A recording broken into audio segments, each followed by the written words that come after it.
Digital arrest કેસમાં Gandhinagar cyber સેલને મોટી સફળતા મળી છે। 2 આરોપીઓની સુરેન્દ્રનગરમાંથી ધરપકડ કરવામાં આવી।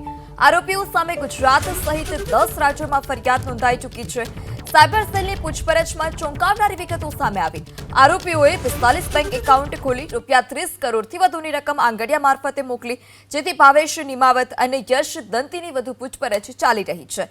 તો ડિજિટલ એરેસ્ટ કેસમાં ગાંધીનગર સાયબર સેલને મોટી સફળતા મળી છે। ડિજિટલ એરેસ્ટ કરીને લોકોને છેતરતા 2 શખ્સોની ધરપકડ કરવામાં આવી।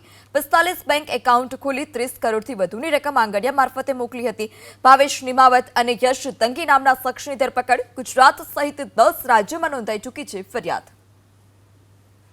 કે જે આ કામના ફરિયાદી છે, ફરિયાદી અને તેમના પત્નીને એક WhatsApp કોલ આવે છે અને WhatsApp કોલમાં અલગ-અલગ નકલી CBI, CID, ED, money laundering વગેરેની નોટિસો મોકલવામાં આવે છે અને જે WhatsApp કોલના માધ્યમથી એવું જણાવવામાં આવે છે કે તમારા વિરુદ્ધ 200 કરોડનો મની લોન્ડરિંગનો કેસ થયેલો છે અને તમારા વિરુદ્ધ અલગ-અલગ 56 FIR થયેલી છે।